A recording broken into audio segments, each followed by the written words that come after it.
Ahora continuamos con la conferencia magistral Gracias. titulada Vacunas para Todos, Investigación y Qué Desarrollo al padre, Servicio de la Humanidad, qué padre. impartida Vamos por muy la rápido. doctora María Elena Botassi. Los invitamos a quedarse y escuchar su semblanza.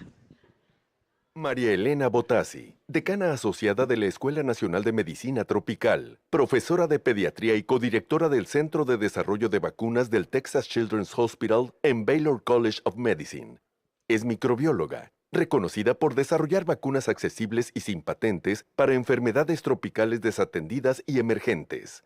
Estudió microbiología y química clínica en la Universidad Nacional Autónoma de Honduras y obtuvo su doctorado en la Universidad de Florida.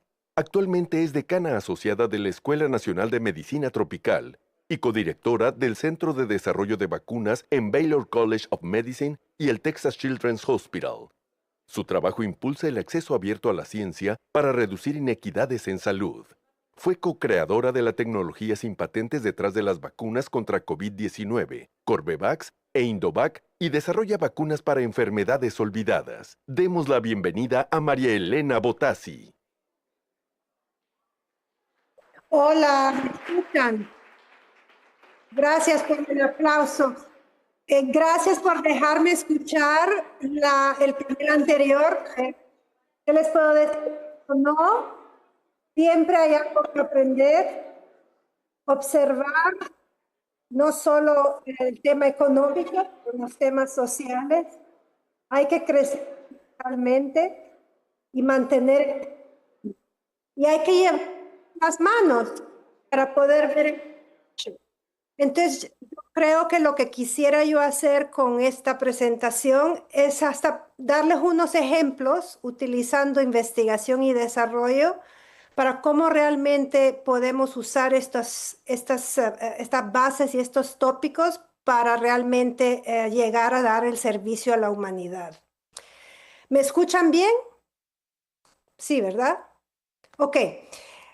Si les dejo a ustedes algo durante esta presentación, y pido gran disculpas que por ciertamente imprevistos de última hora no puedo estar ahí con ustedes, pero espero que me escuchen bien. Pero les voy a dejar un par de tareas a ustedes.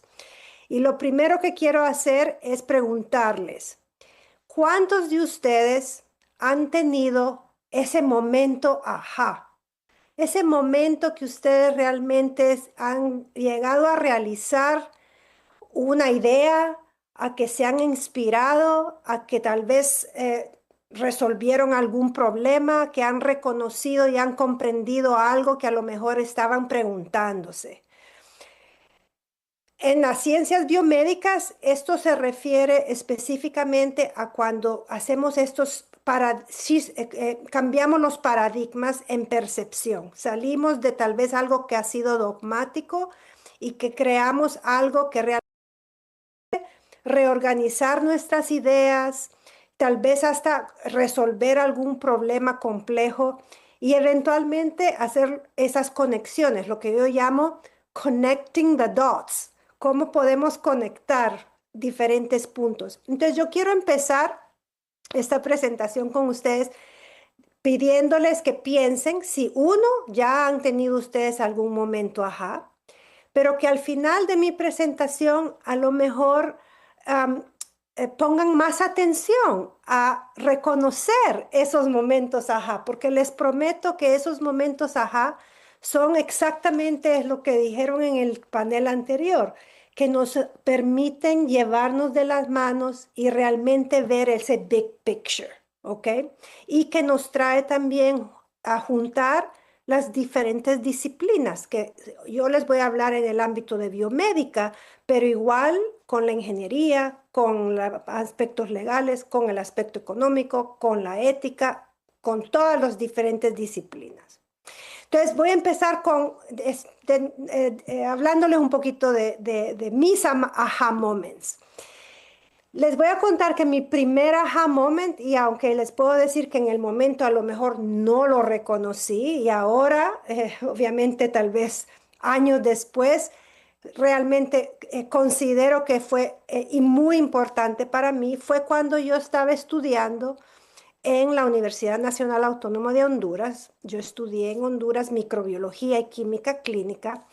Y dentro de la microbiología, a mí siempre me fascinaban la parasitología, los parásitos. Y para terminar mi grado de licenciatura, tuve la oportunidad de hacer un estudio de tesis que era específicamente tratando de diagnosticar mejor, de maneras más fáciles, menos invasivas y utilizando conceptos de la inmunología, cómo diagnosticar la cisticercosis, que obviamente es la enfermedad causada por este parásito que es un céstodo, que también lo llamamos, tal vez, no sé si en México igual, pero en Honduras lo llamamos ese gusano que que prácticamente crece y que nos hasta hacer perder de peso, ¿no? Y no sabíamos cómo diagnosticarlo con una técnica sencilla. Y ahí fue donde yo me di cuenta que a lo mejor desarrollo de diagnósticos eran esenciales como nuestro aporte como microbiólogos para que los médicos lograran determinar en este caso tal vez algún problema neurológico de una persona que era tal vez idiotípico como una epilepsia, pero que a lo mejor no pensarían que fuera causado por un parásito, ¿no? Entonces, para mí, esta conexión entre microbiología y tecnología, que en este caso fue tecnología diagnóstica, para mí fue fascinante, ¿no? Eso me llevó entonces a después salir de Honduras y tuve la oportunidad que no solo hacer un doctorado en la Universidad de la Florida, pero después dos postdoctorados en la Universidad de Miami y la Universidad de Pensilvania, donde realmente hice mi segundo aha moment, donde yo tomé entonces esos conceptos de las tecnologías que tal vez, como les menciono, en Honduras, en la época que yo estaba trabajando, no teníamos mucho acceso a la tecnología, era muy rudimentaria, que gracias a Dios ahora está mejorando, ¿no? El acceso a las tecnologías, pero en Estados Unidos ahí fue donde se me abrió ese horizonte, ¿no? Donde pude aprender tecnologías que me lograron enseñar cómo aprender sobre virología, porque en el caso de mi doctorado me moví de parásitos a virus y cómo integrar las tecnologías para entender obviamente los mecanismos y los procesos inmunológicos o los procesos de biología celular. Y ahí donde ustedes pueden ver en esta diapositiva, durante hasta las diferentes épocas que hemos visto esta gran expansión tecnológica en el área biomédica donde se hablan de todas las ómicas, ¿no?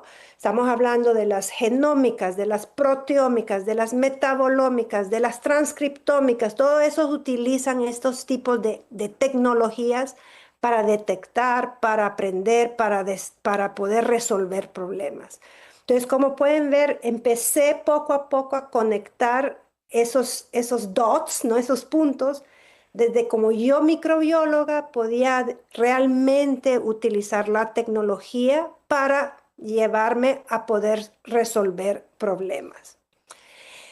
El tercero, que fue mientras estaba yo haciendo mi postdoctorado, es que cuando yo ya estaba terminando mi postdoctorado en Pensilvania, me entró un poco esa crisis de vida profesional, les tengo que decir con mucha sinceridad, de que yo tenía esa aspiración de ciertamente regresar a trabajar en microbiología, a lo mejor regresar a trabajar a Honduras, ver cómo yo podía utilizar estos conceptos de desarrollo de tecnologías, pero me di cuenta que desarrollar productos biomédicos y en especial vacunas, diagnósticos, drogas o hasta aparatos biomédicos era complicado, ¿no? No era solo la ciencia. Entonces, como pueden ver ustedes en esta diapositiva, si ustedes ven el proceso normal de cómo en teoría desarrollamos productos biomédicos, biofármacos. Empezamos ciertamente con mucho descubrimiento, mucha investigación, mucho desarrollo. Después hay ciertamente componentes que son preclínicos. Y después tenemos que obviamente pedir permisos regulatorios, tener ciertos conceptos de calidad, de producción, de manufactura, para poder entrar en lo que llamamos las fases clínicas, mucha complejidad en las fases clínicas. Después es cómo llegar a esa comercialización, esa licencia de los productos y eventualmente lo que estaban hasta hablando los del panel anterior, cómo poder realmente llegar a las poblaciones que lo necesiten, ¿no? A que no solamente estén dispuestas tecnologías que no son accesibles ni asequibles. Y en esta diapositiva, que es una diapositiva básica en el continuo biofarmacéutico, vemos que se necesitan muchos otros factores, que no solo es el tiempo, es los costos, los riesgos, y me llegó a entender de que la parte de gerencia de business, esa intersección entre el business y el science, era algo que, les voy a ser sinceros, cuando yo estudié no nos enseñaban nada de esa intersección. Todas mis clases eran ciertamente puramente científicas. A gracias medio nos enseñaban a cómo hacer un presupuesto para poder aplicar a una propuesta científica, pero realmente ese concepto de la intersección entre ciencia y business no existía. Entonces, ¿yo qué hice? Me metí en un programa en Temple, un Master in Business, porque tenía una curiosidad enorme de cómo yo con mi cerebro científico y de microbiología, cómo iba yo a poder eventualmente realmente a trabajar en avanzar estas tecnologías y también tratando de entender ese concepto de accesibilidad y asequibilidad, de costos, ¿no? De que no fueran productos que después no se pudieran ni siquiera poder tener acceso a las poblaciones ciertamente más pobres. Y en todo esto, que a este punto les voy a contar que era más o menos en el año 2000, ahí fue donde realmente tuve la realización de que quería regresar a mis raíces y de nuevo esa inteligencia cultural, obviamente mía, hispana, hondureña, y mi pasión por los microbios, mi pasión por la parasitología, pero con esa aspiración de desarrollar tecnologías y tecnologías que pudieran resolver a lo mejor este tipo de problemas globales. Y ahí fue un poquito la suerte. Ustedes saben que uno a veces tiene que tener muy presente a quién conoces, los networks no solo de mentores, de colegas, de a quién conoces, a dónde presentas. Y les voy a contar lo que fue para mí, yo creo, algo que fue esencial. Al cambiar este siglo, empezando por el año 2000, hubieron varias convergencias que para los que trabajamos en el área de ciencias globales o de biomédica fue muy importante. Y uno de ellos es que a lo mejor ustedes ya lo han oído mencionar, es una iniciativa que se creó por las Naciones Unidas de crear estos objetivos del milenio que se crearon en el año 2000 y que tenían 15 años de poder tratar de resolver 8 grandes desafíos. Y como ven en el dibujito, pues se pueden inferir ustedes cuáles son los grandes desafíos. Reducir el hambre, mejorar la educación, obviamente equidades de género, la mortalidad infantil, obviamente la salud materna, materno-infantil.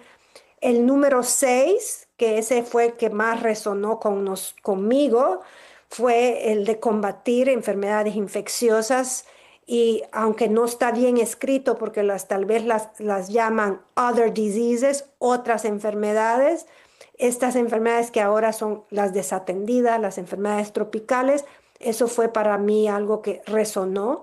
Y además ponerlo en el contexto de ambiente. Y el número 8, que resaltaba que para poder llegar a resolver estos 7 grandes objetivos del milenio necesitábamos hacerlo igual, juntos, llevándonos de las manos mediante colaboraciones.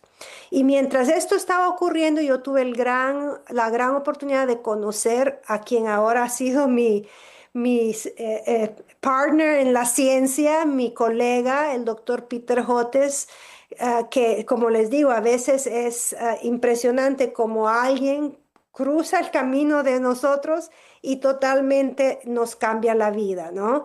Y él estaba apenas mudándose a la Universidad de George Washington, prácticamente con las mismas aspiraciones que las que tenía yo de desarrollar, en este caso, tecnologías, vacunas para enfermedades tropicales desatendidas. Y yo fui una dentro del grupo que se reclutó para en aquel momento crear una unidad que es lo que ahora somos y que aunque ya no estamos en la Universidad de George Washington, ahora hemos continuado a trabajar en el Baylor College of Medicine. Entonces, la idea, cuando obviamente me uní al grupo con Dr. Hotez, teníamos un grupo de trabajo y la idea era para nosotros pues relativamente sencilla, ¿no? Era poder realmente tratar de resolver los grandes desafíos de las enfermedades desatendidas, las enfermedades tropicales, que sabemos que son más de 17 ahora, con todas también las infecciones emergentes, reemergentes. La Organización Mundial de la Salud pues ya se ha expandido un poco qué son este tipo de enfermedades. Sabemos que son muy prevalentes, ciertamente en poblaciones que viven en pobreza y que ese ciclo de estas enfermedades infecciosas también promueven esta pobreza. Un dogma que a lo mejor logramos romper es que no necesariamente estas enfermedades ocurren solo en países que no están desarrollados o hasta en vías de desarrollo, sino que desafortunadamente países grandes desarrollados también tienen muchos focos de pobreza. Lo vemos aún aquí en Estados Unidos, ¿no? Donde hay mucha pobreza, no necesariamente en todo el país, pero ciertamente hay muchos focos de pobreza y donde ahora pues hemos logrado hasta encontrar muchas de estas cargas de enfermedad y ciertamente las prevalencias y el ciclo de estas enfermedades. Sabemos que ciertamente son antiguas y una de sus características es que a lo mejor tal vez no causan mucha mortalidad, pero definitivamente son enfermedades que causan mucha morbilidad, o sea, que causan lo que llamamos años de vida que se pierden porque hay mucha discapacidad, ¿no? Que se pierde la capacidad intelectual, de crecimiento, hasta algunas son físicas, pero otras son mentales. Sabemos que son cofactores que empeoran hasta otras enfermedades. Y enfermedades no necesariamente solo infecciosas, sino que también no infecciosas o hasta de salud mental y de nutrición. Ya hemos logrado utilizar varios indicadores. Ciertamente ahora se usan esos indicadores de nuevo, como los años de vidas perdidos por discapacidad, por mortalidad, porque no podemos vivir, obviamente, con acceso a la salud. Pero yo creo que una de las cosas que hemos logrado hacer es hacer esa conexión y hablar también en un lenguaje económico donde uno puede traducir esa discapacidad de salud a un costo económico donde prácticamente se resalta que una población que vive con baja capacidad de salud o baja salud no puede ser productiva en la sociedad. Entonces se pierde mucho porque van al hospital o porque pierden del trabajo, o porque los niños no crecen y no estudian, etcétera. Y lo último que voy a mencionar es que obviamente no es solo un problema humano. Desafortunadamente este es un problema de una salud, no solo porque no solo impactan estos tipos de enfermedades y parásitos a lo humano, sino que también al gremio animal y a otros, pero también tenemos vectores y reservorios y hasta también impactan la parte ambiental. Entonces, para resolver estas problemáticas, este es nuestro modelo, pues que empezó en la Universidad de George Washington y ahora nos hemos afiliado con el Baylor College of Medicine, obviamente, pero también con una gran alianza a un sistema de salud, que en este caso es el Hospital Infantil de Texas. Dentro de este Hospital Infantil de Texas y del Baylor College of Medicine hemos obviamente también establecido líneas de académicas, como por ejemplo nuestra Escuela de Medicina Tropical, pero en el área de investigación y desarrollo, yo lidero una división donde dentro de esta división tenemos este centro de desarrollo de vacunas y donde lo que pretendemos es, uno, utilizar colaboraciones, un modelo de colaboración para poder hacer ciencia abierta, contribuir con nuestros conocimientos, con nuestros datos, con nuestros reactivos, con lo que producimos. Utilizamos muchas diferentes plataformas, pero principalmente son proteínas recombinantes. Hasta antes del COVID, tengo que decir, ya estábamos trabajando en innovaciones como tecnologías de ARN. Utilizamos otro tipo de anclas tecnológicas que en nuestro caso se llama la ciencia de las formulaciones. Pero yo creo que algo que fue muy intencional y muy creativo de nosotros es cómo logramos convencer, ciertamente, de nuevo, nuestras instituciones a que a veces hay que tener un abordaje fuera de lo científico que incluye el manejo de la propiedad intelectual, cómo realmente integrar esos conceptos sociales y de humanismo y cómo logramos hacer cambios en las estrategias de las políticas de la salud. Y al final lo que queremos es que nuestras tecnologías lleguen a tener acceso, que sean pues de bajo costo, siempre manteniendo esa seguridad, ese control de calidad, esa eficacia, que logremos hacerlo de una manera global, ¿no?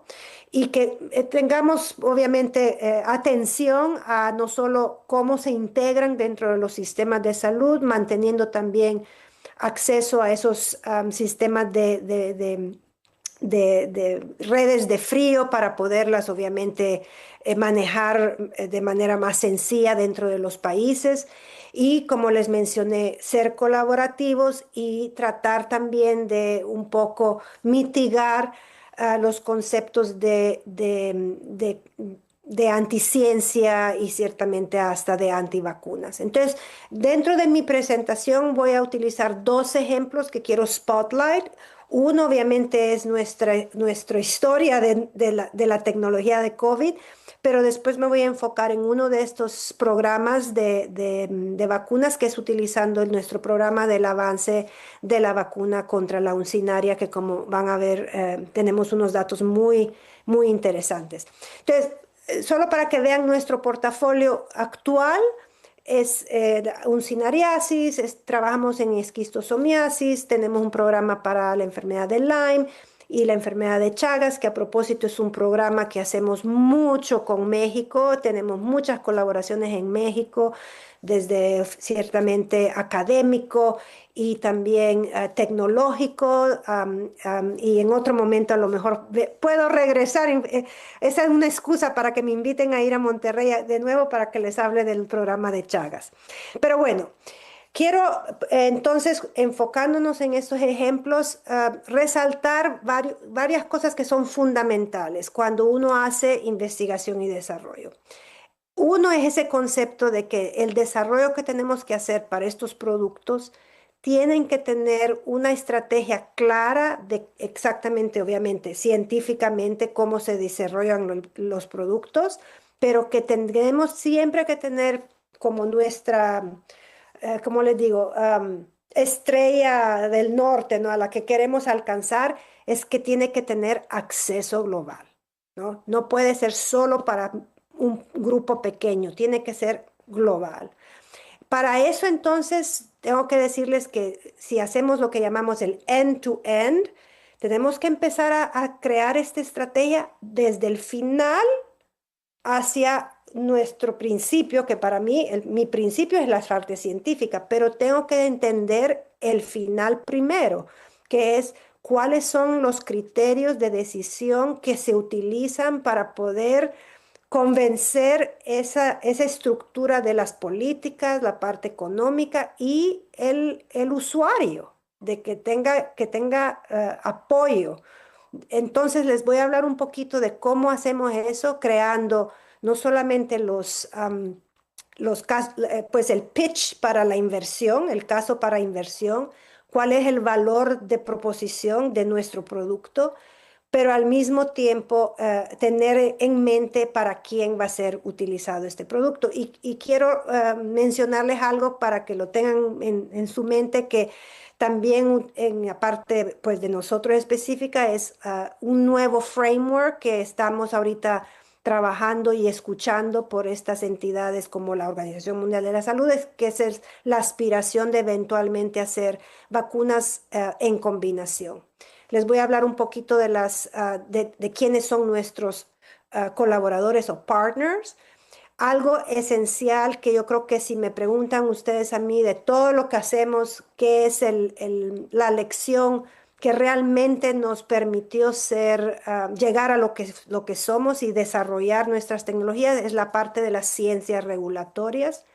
Y en mi presentación van a ver de que obviamente tenemos que siempre estar alerta de cuáles son esas tendencias tecnológicas, ¿no? Para poder rápidamente ser flexibles y readaptarlos, como por ejemplo el hecho que nos enfocamos en proteínas recombinantes y en un cierto punto reconocimos que traer el aprendizaje del ARN mensajero o de las partículas virales es algo que obviamente era importante, siempre manteniendo también muy claro de que el rol de la inteligencia artificial ya está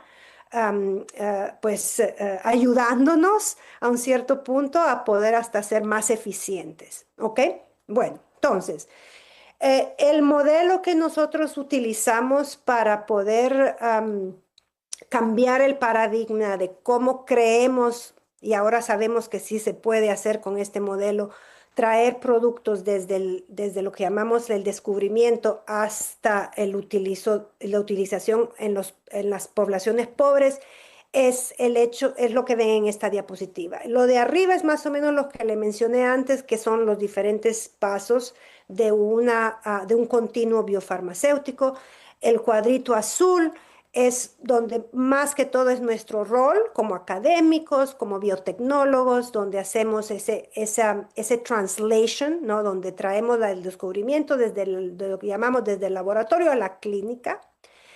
Para eso, en la parte de abajo, obviamente hay diferentes modelos. Nosotros usamos un modelo que se llama rápidamente entrar en esa primera fase 1 de los estudios en humanos, donde entonces nos permite no tal vez perder años y años y años y años refinando y refinando un producto, sino que hacer un producto que pase todas las regulaciones, la calidad, pero que rápidamente nos den esa señal de seguridad para poder después avanzar el producto durante las diferentes fases, la fase 2, fase 3, mientras estamos refinando la producción, ¿no? O sea que no perder mucho tiempo en refinar el producto, sino que realmente entender va a ser seguro y va a ser eventualmente eficaz, y después regresar y refinar la producción y el escalamiento. Lo de en medio, que ahí se refiere a lo que llamamos este network de los productores que se encuentran en los países en vías de desarrollo, realmente son desafortunadamente los que tienen que hacer el mayor y el trabajo más difícil, que es a veces terminar de hacer los estudios clínicos, realmente trabajar en la parte del lanzamiento y la registración y la comercialización y la licencia de estos productos. En el caso de productos que son para países como los nuestros, tienen que también pasar por los pasos dentro de la Organización Mundial de la Salud, que es muy diferente a lo mejor que lo que se hace cuando se desarrolla un producto por una gran biofarmacéutica donde reciben aprobaciones en Estados Unidos, por ejemplo. Los que comercializan productos para high income countries, para los países que tienen entidades regulatorias muy estrictas, no pasan por estos pasos de la OMS, porque desafortunadamente nuestros países todavía no han llegado a esos niveles de regulación que son iguales como Estados Unidos o Japón o Australia, etcétera. Pero al final, quienes son los usuarios son los países y las poblaciones que viven en los países. Entonces, ¿quién son los que eventualmente adoptan estos productos? Son nuestros gobernantes, porque las vacunas en nuestro caso sabemos que es un beneficio público y en teoría el mercado privado es poco y si lo hay, muy bien, pero la mayoría de las vacunas queremos que vayan a nuestras comunidades públicas. Entonces hay un rol también de los países y que ellos son los que tienen que realmente nosotros empujamos las tecnologías, los manufacturadores la organizan y los países son los que jalan las tecnologías, ¿ok? Entonces, para hacer eso hay 4 componentes que realmente se tienen que hacer. Uno es convencer a los manufacturadores, convencer a los políticos y nosotros como científicos buscar esas colaboraciones y hacer la parte científica. Entonces, los anaranjados son, creo yo, las partes más difíciles, que es crear esa motivación e incentivo a los manufacturadores. Y ellos, ¿qué es lo que preguntan? ¿Hay mercado? ¿Cuál es el proceso para la comercialización? ¿Cómo es el modelo financiero? ¿No? Y nuestros gobiernos preguntan, ¿no? ¿Va a haber demanda? ¿Qué es la priorización? ¿Cuál es el mecanismo para poder comprar estos productos? Y nosotros, los científicos, tenemos que eventualmente buscar las estructuras de colaboración, buscar el dinero para avanzar la parte, obviamente, científica y crear esa estrategia científica, ¿no? Entonces, los colaboradores, ya se los mencioné antes, creo que los más esenciales son estos desarrolladores o manufacturadores mundiales. Y la buena noticia es que hay bastantes, tal vez no suficientes, si ustedes ven en las Américas, en Latinoamérica especialmente, México tenía un ecosistema excelente, yo creo que ahora tal vez está resurgiendo. Hay varios focos privados, pero también lo ideal sería reconstruir, por ejemplo, los años elegantes de Birmex, ¿no? Cuando ellos realmente también eran el manufacturador del sector público, pero ahora a lo mejor se puede innovar como también puede ser público-privado, pueden ser alianzas en colaboración, pero realmente la aspiración es que este también network crezca. Ahora sabemos dónde ahorita está el más grande foco de productores, es más que todo en la India y en ciertos lugares de Asia, ¿no? Entonces son actores esenciales para nosotros. 2 palabras con respecto a la ciencia regulatoria, porque yo creo que, como les digo, esto es algo que como académicos realmente podemos tener control y mejorar, es que nosotros somos los que educamos a las nuevas generaciones de científicos y hasta de eventualmente aquellos que trabajan en estas entidades públicas, privadas, de manufactura, de nuestros gobiernos, en nuestras agencias regulatorias, y tenemos que enseñar a nuestra juventud qué significa, cuáles son esos competencias, esos skills para que alguien pueda entender cómo hacer las evaluaciones de estos dossiers regulatorios y cuáles son las evaluaciones de todos estos diferentes componentes de nuestro proceso para desarrollar, en este caso, tecnologías biomédicas. Entonces, esto fue lo que tuvimos que aprender y nos tomó probablemente unos 10 años en aprenderlo bien, pero esto es lo que realmente creo yo fue una de las lecciones más importantes. Aquí quiero también tal vez resaltar para ustedes que para yo poder eventualmente cambiar esa cultura en nuestros laboratorios, para poder realmente como que abrazar estas am, conceptos y estas habilidades regulatorias, tuvimos que realmente empezar a aprender quiénes éramos cada uno de nosotros, un self-awareness, cómo es cada uno de nuestros miembros del equipo, y cuándo tenemos que crear equipos, tener más atención a quiénes son los que estamos reclutando dentro de un equipo de trabajo. Y encontré yo este artículo de farmacología y de ciencia translacional, que pone en contexto tópicos muy interesantes de cómo crear, cuáles son las características fundamentales de un científico que queremos que haga esta ciencia translacional. Y no se los voy a leer en específico, pero les sugiero que lean, porque ponen en diferentes categorías las fuerzas de cada individuo, ¿no? De cómo necesitamos individuos que traigan diferentes capacidades y que en conjunto entonces crean lo que llamamos un equipo eficiente y que realmente pueda avanzar, porque cada quien trae ideas diferentes, capacidades diferentes, ¿ok? Entonces, en resumen, 3 lecciones, ¿no?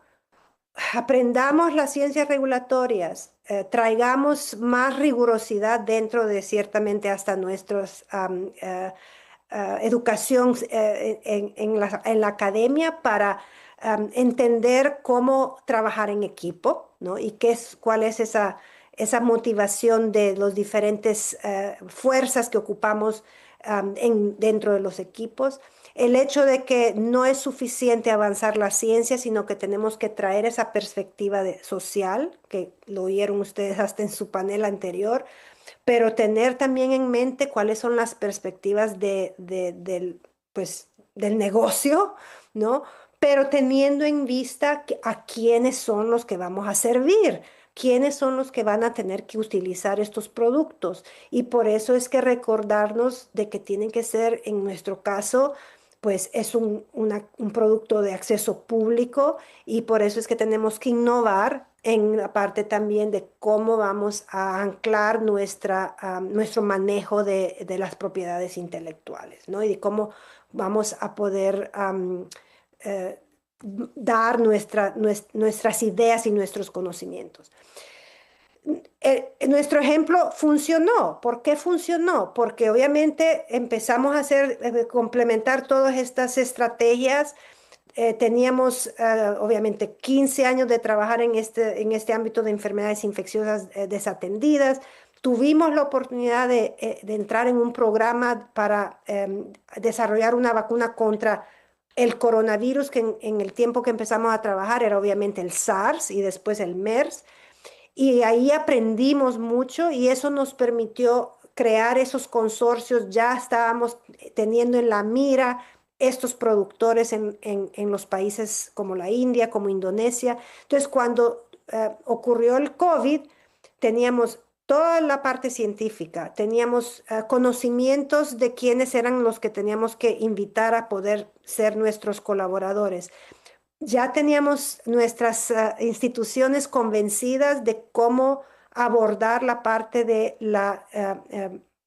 la propiedad intelectual, sabiendo que queríamos hacer licencias no exclusivas, no tener patentes, dar acceso abierto. Y así fue como logramos, no solo con uno, sino que con 2 de estos productores de vacunas, desarrollar, transferir nuestra tecnología. Ellos tuvieron que hacer todo ese trabajo, como les mencioné, en medio, trabajar con sus gobiernos, y aún cierto el hecho, el caso que es cierto, era porque era una emergencia, pues se logró hacer en menos de 2 años. Si ustedes escanean el código, hay un artículo donde contamos en más detalle nuestra historia. Pero ahora la idea es, ok, ¿cómo vamos a replicar esto para nuestro otro portafolio? Y aquí es donde quiero darles a ustedes muy rápido el caso de nuestra vacuna contra uncinaria. Y un concepto que hemos estado evaluando es, ok, ¿cómo desarrollarían ustedes una vacuna contra una uncinariasis? Ya les voy a hablar un poquito de qué es ese parásito. Y ahorita estamos considerando no solo una vacuna para uncinariasis por sí sola, o como sabemos de que están estas rumblings de estas nuevas ideas dentro de las agencias como la OMS, de que a lo mejor lo que ocupan no son más vacunas, sino que mejor combinaciones entre vacunas, hicimos un ejercicio para ver, ¿podríamos desarrollar una vacuna de uncinaria combinada con una vacuna contra la malaria? Y el concepto de por qué creemos que a lo mejor este sería un buen combo es porque uno, los dos parásitos causan anemia. Los dos parásitos de diferentes maneras, obviamente, quitan mucho del hierro y alteran, obviamente, la parte hematológica pues, del huésped. El mapa que les presento ahí es la coendemicidad. Es muy raro probablemente encontrar una persona en esa zona de África que solo tenga malaria o solo tenga uncinariasis. Las mismas personas es muy probable que tengan las dos. Y hemos ya visto en estudios de que cuando hay anemia, si es una anemia porque hay coinfección, la anemia es mucho más severa. También para nuestro beneficio, malaria es prioridad. Tal vez uncinaria no lo es, pero es prioridad dentro de los patógenos prioritarios de la OMS. Y a lo mejor pudiéramos hasta tener más habilidad de poder reclutar fondos o hasta reclutar colaboraciones. Entonces, este es nuestro caso de malaria. Un poquito acerca de uncinaria. Como les mencioné, es un parásito intestinal. En el mini video pueden ver un parásito verdadero en un intestino humano y como pueden ver es muy chiquito, pero se nutre de sangre. O sea, por eso se llama hookworm.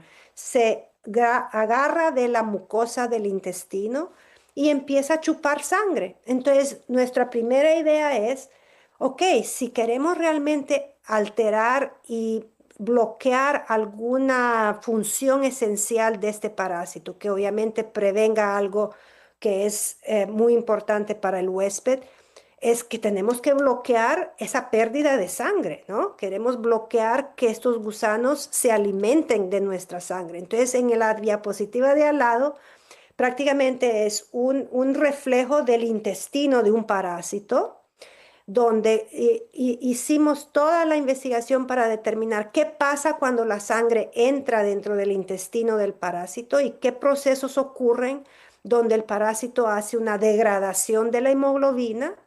Eventualmente lo que ellos ocupan son los aminoácidos, así como nosotros cuando comemos, ¿no? Eventualmente lo que queremos son los nutrientes.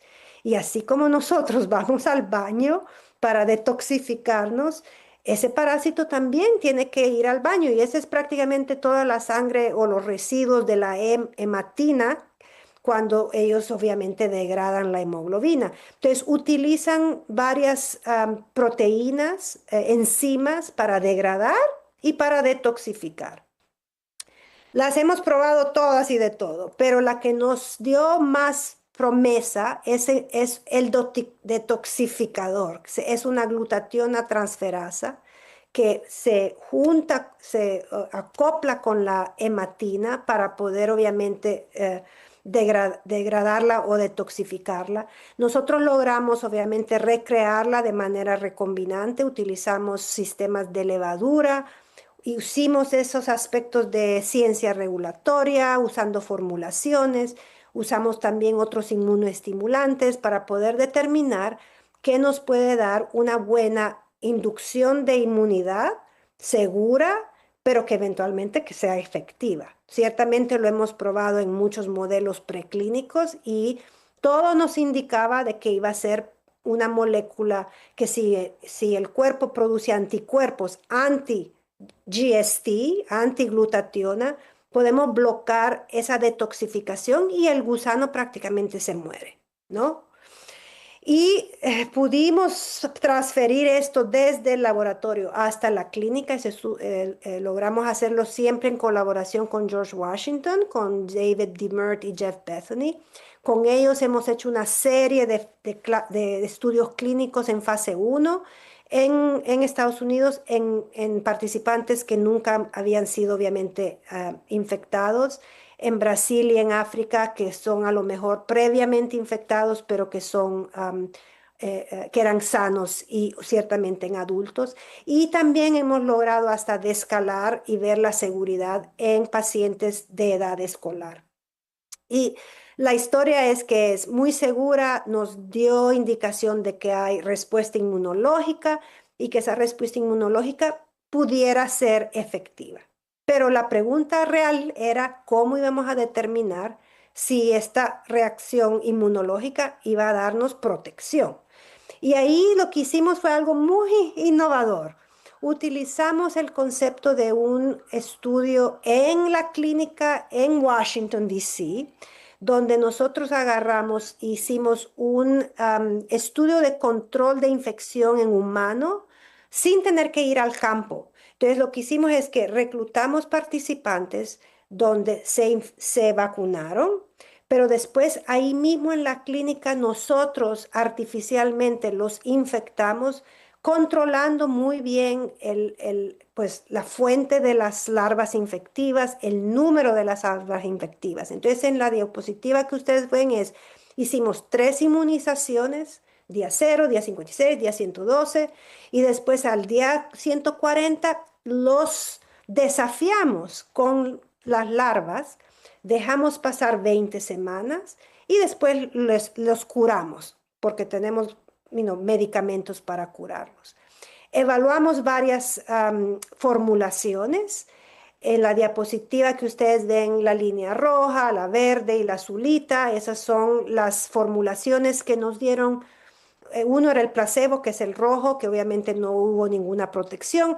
Varias formulaciones nos dieron protección intermedia, pero una de las formulaciones, que es la línea que es morada, nos dio 100% de protección en este cohorte de participantes. Y cuando lo tratamos de evaluar inmunológicamente, ustedes pueden ver en la diapositiva del otro lado, es que esos picos morados son los pacientes que realmente tenían la mayor intensidad de una respuesta inmunológica que creemos que es una concomitante a la protección. Entonces, la idea ahora es, ¿qué hacemos con esto? Entonces, aunque no quiero que lean que a lo mejor nada, aquí viene cómo entonces ahora hacemos la parte ya del business, ¿no? O sea, lo primero es, ok, como les mencioné, con estos datos, ¿qué es lo mejor? Hacer una vacuna contra uncinaria como por sí sola, hay varios pros y hay varios cons. O empezamos a evaluar esta vacuna para poderla integrarla dentro de un combo, el combo de la malaria. Hay pros y cons, ¿no? Cuando empezamos a ver la parte de la malaria, teníamos 2 opciones también. O sea, ¿dónde la integraríamos? La integraríamos dentro de las vacunas que ya están aprobadas, que son 2, que ya se están distribuyendo, ¿no? O empezamos a incorporar esta vacuna de uncinaria con las nuevas generaciones de vacunas para malaria. De nuevo, hay pros y hay cons en una u otra estrategia. Entonces, como ustedes pueden ver, la matriz de decisiones es complicada, ¿no? Entonces, regreso de nuevo, que empezamos entonces a ver, ok, ¿cómo podemos evaluar este caso? Especialmente enfocándonos en esos factores que a lo mejor nosotros no tenemos control. Nosotros podemos tener control en la parte científica, a lo mejor en la parte del modelo de colaboración, pero los anaranjados, rápido tenemos que evaluar qué es lo que sería más atractivo para estos diferentes actores. Y les voy a dar entre 2 ejemplos. Uno, hicimos un estudio de mercadeo y vimos que en efecto, a lo mejor la vacuna como por sí sola va a ser un poco difícil crear un mercado con suficiente, a lo mejor aunque sea un mercado de volumen y que la vacuna cueste menos de $2 por dosis, al final tiene que haber un mercado y un costo de mercado. Y notamos que solo cuando es una combinación, podemos hacer dos cosas. Podemos darle a estos competidores de la vacuna de malaria, podemos darles que uno pudiera defender su mercado, siendo nuevos, adaptando una nueva estrategia de combinación con un SINARIA, o pueden hasta expander en nuevos mercados. Y al final pudimos hasta cuantificar que si nos enfocamos en los 20 mercados prioritarios donde hay coendemicidad entre malaria y uncinaria, no solo pudieran haber ganancias hasta de $300 millones, pero pudieran hacerlo con un mínimo de solo unas 70 millones de dosis extra. Entonces, esto es atractivo cuando uno habla con los manufacturadores. Lo otro que hicimos fue el final. Fuimos a los países, varios países, hicimos un estudio de percepción. Si le preguntamos a un cierto número de actores qué es más valioso, una vacuna standalone, solo un SINARIA, o una combinación, como ustedes pueden ver en la diapositiva, la mayoría dice que es mucho más de valor la de combinación, aunque obviamente no quiere decir que la otra no tiene valor, pero no es igual el valor y la percepción. Entonces, ¿cuáles son mis puntos finales, no? Mucho tuvimos que aprender, como pueden ver, muchas estrategias. Al final, lo importante es que hay que ver ese end-to-end, ¿no?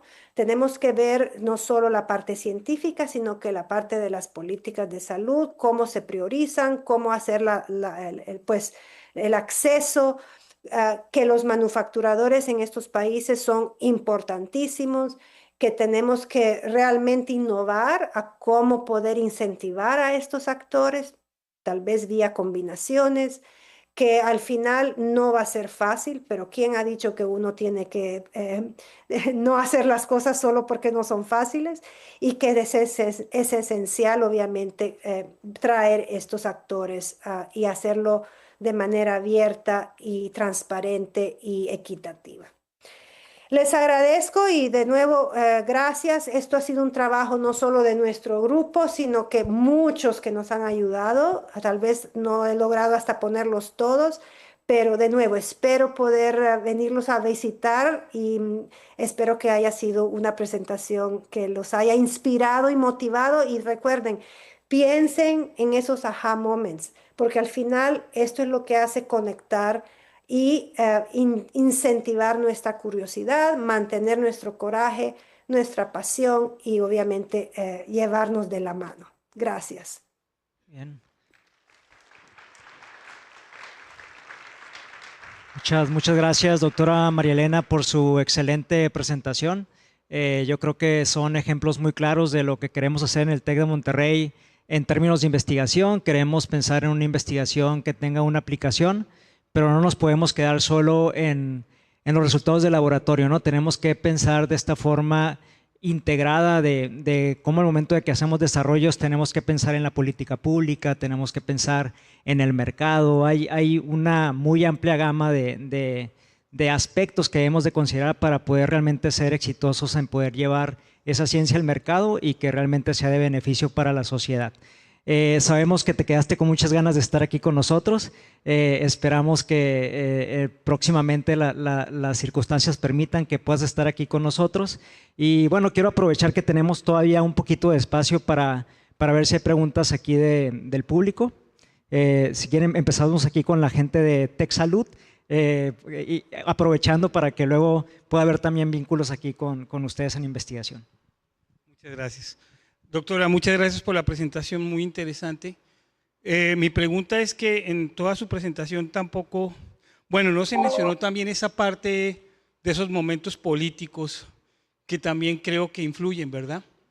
Entonces, como un residente de América Latina, no estaremos frente a un momento nuevo para que estos problemas que nos afectan a nosotros principalmente nos inspiren a crear nuestros laboratorios y nuestros marcos regulatorios dentro de nuestros países, porque pues realmente estas enfermedades negligidas son un problema de países como los que hay en América Latina, África y el sureste de Asia, ¿no?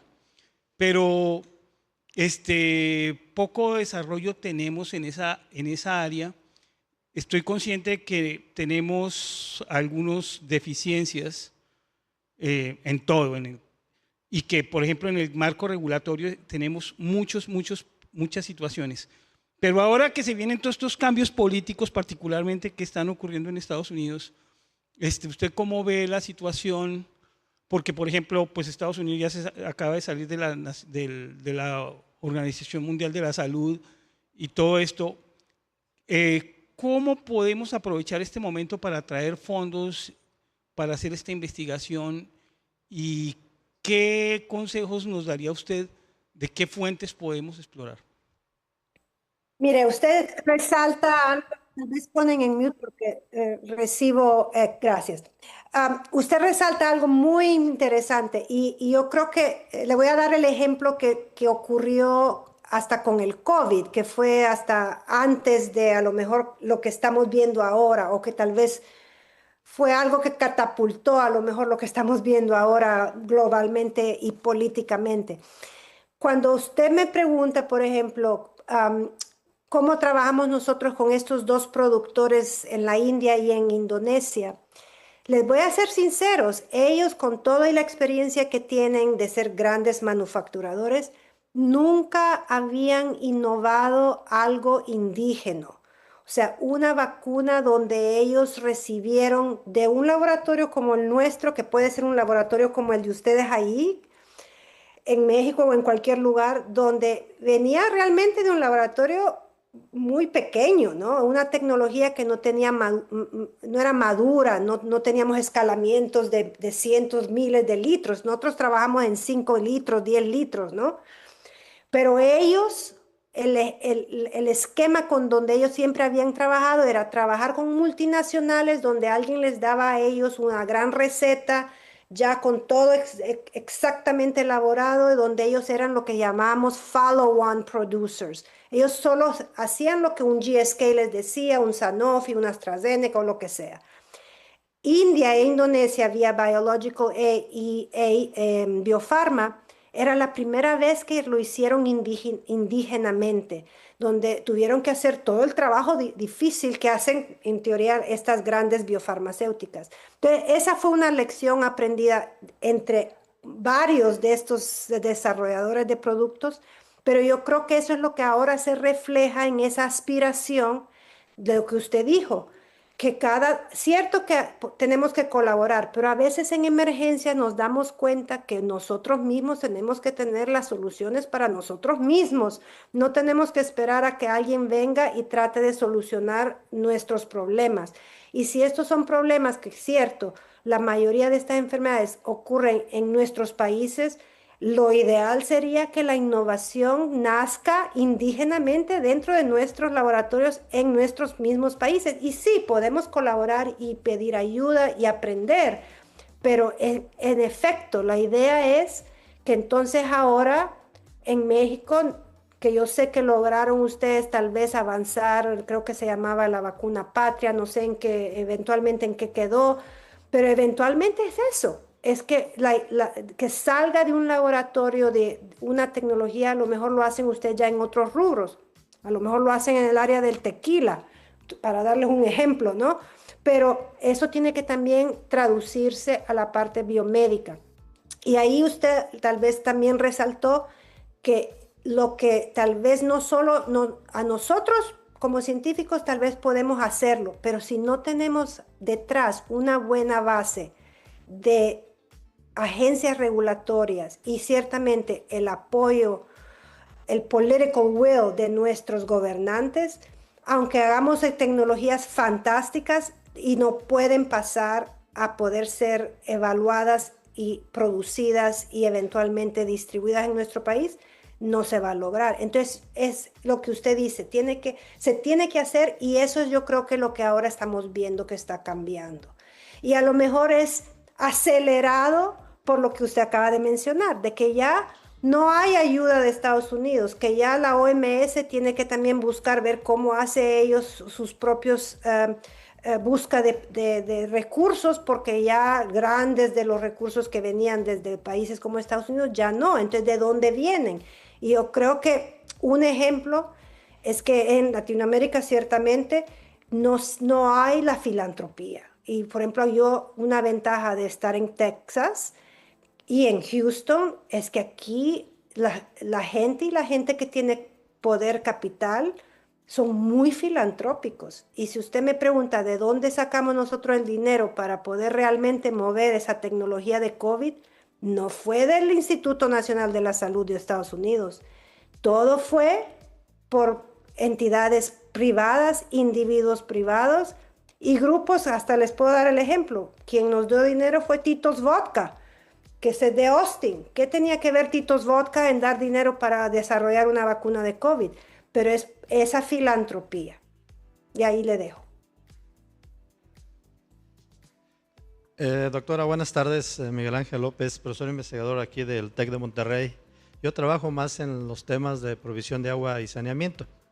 Y quería preguntarle un poquito si ustedes tienen algún estudio relacionado con el costo social, ¿sí?, que implica tener enfermedades asociadas pues, a la presencia de estos parásitos en el agua, ¿sí?, y en comparación con el costo que implicaría pues, invertir en vacunas. Es muy claro que muchas veces el tratar pues, es mucho más costoso que prevenir mediante vacunas, pero en particular este tema de parásitos, porque tal parece que en los últimos años, inclusive en países en vías de desarrollo, se ha olvidado ese tema porque tenemos medicamentos con los cuales atendemos, pero el costo social es demasiado grande.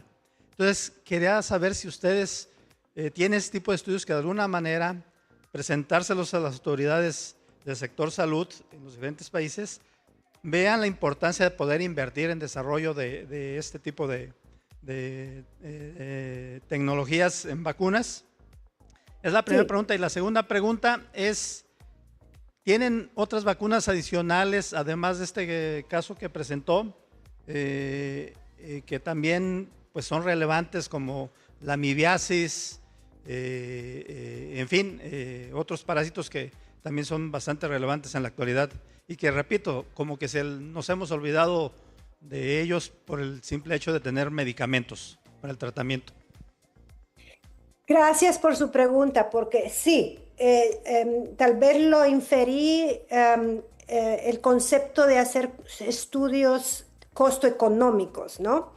Y a lo mejor sí, nosotros no trabajamos en parásitos como las amebas o transmitidas por el agua, aunque sí la uncinaria, por ejemplo, se transmite obviamente por el ambiente contaminado por obviamente heces contaminadas, pero puede ser una reflexión. Hay varias publicaciones y con gusto yo se las puedo mandar, donde hacemos varios tipos de estudios. Hacemos lo que llamamos un cost of illness, o sea, el costo de cuánto cuesta a una comunidad, a un gobierno, a un país, a una región, el tener personas que están enfermas por estas enfermedades. Hemos hecho uno para Chagas, hemos hecho uno para uncinaria, hemos hecho uno para esquistosomiasis. Y después de hacer un cost of illness, o sea, el costo de la enfermedad, hacemos eso que dice usted, que es cuál es el costo-beneficio, ¿no? El cost economic de traer una intervención para poder remover ciertamente el cost of illness, y si es más costo efectivo tener la gente enferma y tal vez hasta tratarla con, en nuestro caso, desparasitaciones, o cuál es el beneficio de desparasitar y después vacunar. Y ahí se ve donde hay cost effectiveness o donde hay hasta cost benefits. Entonces, es cierto, y trabajamos con economistas, porque ciertamente nosotros no sabemos cómo hacer esos modelos, hacen modelos Markov, modelos esto, modelo otro, pero los assumptions, lo que ellos tienen que agregar a estos modelos matemáticos, porque son modelos matemáticos, somos nosotros los que tenemos que dárselos. Entonces, tenemos varias publicaciones con ese respecto. Y dentro del portafolio, como le digo, ahorita estamos muy enfocados en avanzar nuestro programa de la enfermedad de Chagas, estamos finalizando la parte de esquistosomiasis, que está más o menos avanzada también, estábamos terminando una fase 2. Ciertamente queremos continuar con uncinaria y tenemos ese programa de la enfermedad de Lyme disease. No podemos hacer todo, pero con gusto siempre estamos buscando qué otro organismo pudiéramos evaluar si conviene o si vale la pena introducir un descubrimiento para productos vacunales. Tenemos una pregunta de las personas que nos acompañan en línea. Comentan que si podría hablar un poco sobre cuál es el futuro de las vacunas de subunidades frente a las vacunas de RNA en cuanto a rentabilidad, distribución, estabilidad y vacunación sistemática. Ok, hold on. Rentabilidad, distribución, ¿qué más? Estabilidad y vacunación sistemática. Perdón, repíteme Sí, rentabilidad, rentabilidad, distribución, estabilidad uh-huh. y vacunación sistemática. Ok, all right. Ok, sí. Bueno, nosotros nos encantan todas las tecnologías, pero no se puede asumir, como a lo mejor sucedió con el COVID, que al final todo lo que se le tiraba al COVID, todo funcionó, ¿no? Si fuera ARN mensajero, funcionó, las proteínas recombinantes funcionaron, las partículas virales funcionaron, tal vez las que menos funcionaron eran el virus inactivado. Entonces, la lección que hemos aprendido es que va a ser muy importante mantener una diversidad en tecnología. Entonces, si a usted le dicen que ahora todo va a ser solo ARN mensajero, es mentira, porque no sabemos qué va a funcionar como una vacuna ARN mensajero o si a lo mejor va a funcionar con una de subunidades. Lo que sí sé es que el día de hoy todavía el acceso, el costo, la rentabilidad, como usted menciona, de una vacuna ARN mensajero es muy cara, hasta cara para nosotros aquí en Estados Unidos. Para yo hacer proyectos para evaluar esa tecnología me cuesta mucho más que hacer una proteína recombinante en levadura o en bacteria, ¿no? Y entonces eso eventualmente es un concepto que tenemos que a lo mejor esperar, porque la idea que se pretende es creando, no sé si usted ha oído mencionar, los hubs de la OMS para RNA Technology, era crear hubs para tratar de reducir los costos, para hacer economías de escala. Pero esa tecnología eventualmente probablemente va a llegar a tener esa rentabilidad, pero yo creo que va a necesitar años.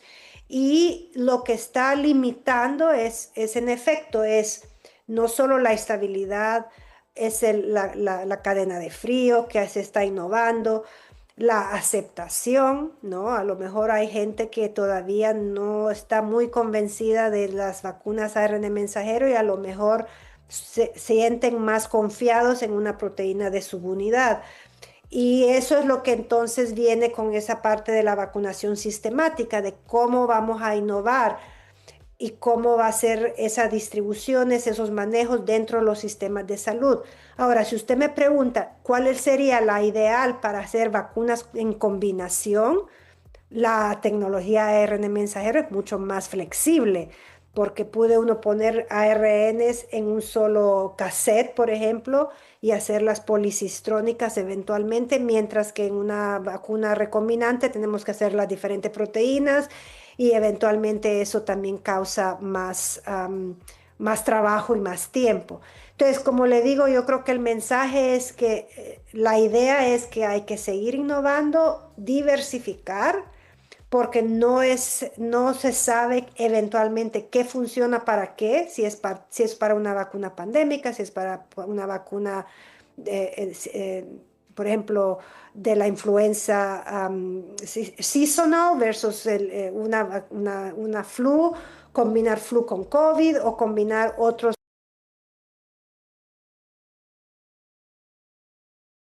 Vamos a usar para vacunas que son más tradicionales, como es estas enfermedades desatendidas que son que causan enfermedad en grandes poblaciones ahora y no potencial. Bien, tenemos espacio para una última pregunta.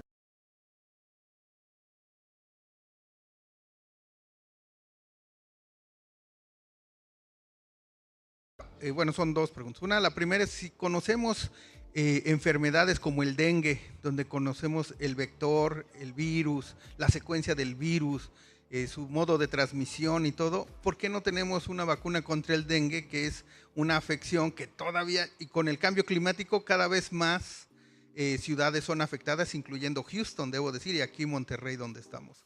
Esa es una. Y la segunda, rápidamente, es ¿cómo le podemos decir a nuestros estudiantes, cómo podemos motivarlos cuando vemos que vacunas que no habían recibido la aprobación por parte de la WHO, por ejemplo, su aplicación, como pasó con la vacuna Sputnik o con la vacuna Abdala, que no tenían la aprobación y ya se aplicaban? Entonces, ¿cómo obtener a lo mejor alguna clase con usted referente a los procesos de regulación?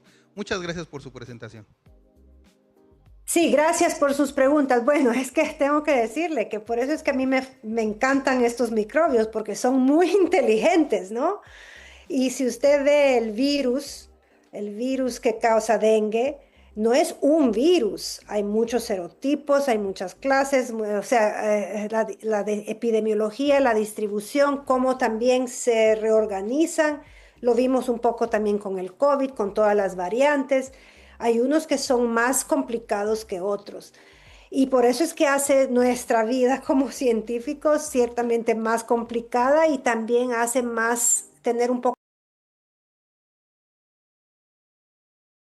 de estrés, causar más patología con las vacunas que lo que obviamente causa el patógeno en sí. Y al final es un abordaje integrado, porque ciertamente el abordaje clínico de manejo, el abordaje hasta de ambiental de manejar, por ejemplo, las aguas estancadas, cuando hay obviamente para reducir transmisión de los... cómo podemos innovar en la creación de estas vacunas o hasta fármacos. Entonces, sí, buena noticia es que han habido varias, vacunas contra dengue que han sido ciertamente hasta aprobados en ciertos lugares. Hay una que a mí, la que es una de mis favoritas, basado en los datos científicos que he visto, que es una vacuna que fue una colaboración de una tecnología creada aquí en Estados Unidos en el NIH, pero que está siendo evaluada en Brasil.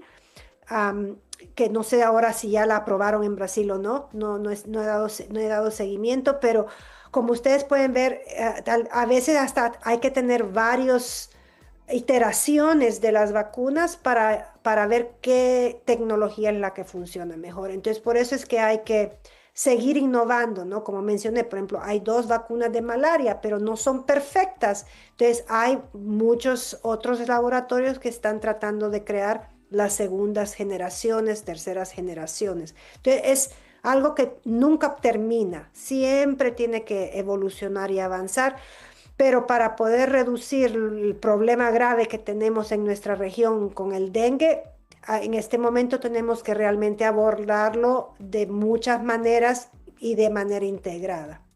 Ahora, su otra pregunta acerca de cómo inculcar ciertamente esa ciencia regulatoria y tal vez, como usted mencionó, cómo es posible que algo que no pasó por la precalificación de la OMS puede ser utilizada en algún país o no.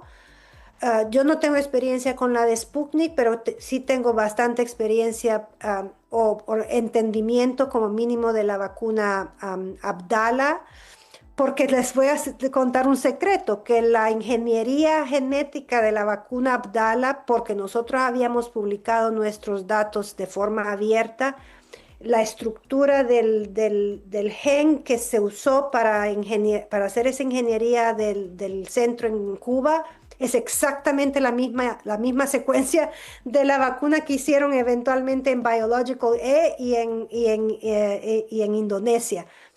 O sea que fue bastante increíble, ¿no? Que aunque nosotros no colaboráramos directamente con ellos, ellos realmente tomaron ese mismo línea de investigación y obviamente ahora están los datos publicados. Y el hecho de que a lo mejor no haya pasado por la precalificación del OMS, ese es otro tipo de discusión que a lo mejor lo podemos hablar en otro momento, pero resalta de nuevo las decisiones propias de un país dentro de las decisiones regulatorias de un país versus el consenso regulatorio global, ¿no? Y de nuevo, de estos niveles regulatorios que cada país tenga, ¿no? Y el hecho de que hay países que adoptan ciertos procesos para hacer estas evaluaciones y otros solo se rigen por estas regulatorias como la precalificación o hasta la FDA o la EMA o la TGA en Australia. Le puedo, si usted me contacta, compartir un par de links de un estudio que estuve yo envuelta con la Academia Nacional de Medicina de aquí de Estados Unidos, donde hicimos una evaluación de cuáles serían los pasos ideales para reforzar las entidades regulatorias en el extranjero y hicimos hasta una visita piloto en Costa Rica, donde invitamos dentro del proceso de hacer este proyecto, invitamos regulatorios y creo que en aquel momento estaba el representante mexicano, vino uno de Ecuador, vino otro de otros. Entonces, ese reporte a lo mejor le puede ser de utilidad para usted, para tal vez extraer pequeños conceptos que usted puede después dar a sus clases y a sus estudiantes. Bien. Bueno, pues muchas gracias, doctora María Elena Bottasi, por su excelente participación. Ha despertado muchísimo el interés aquí de nuestra comunidad científica. Seguramente nos podremos quedar aquí un buen rato más platicando. Tenemos que continuar con el programa, pero la vamos a estar esperando con muchas ansias para que nos visite pronto y que podamos seguir aquí la conversación. Muchas gracias, doctora. Gracias.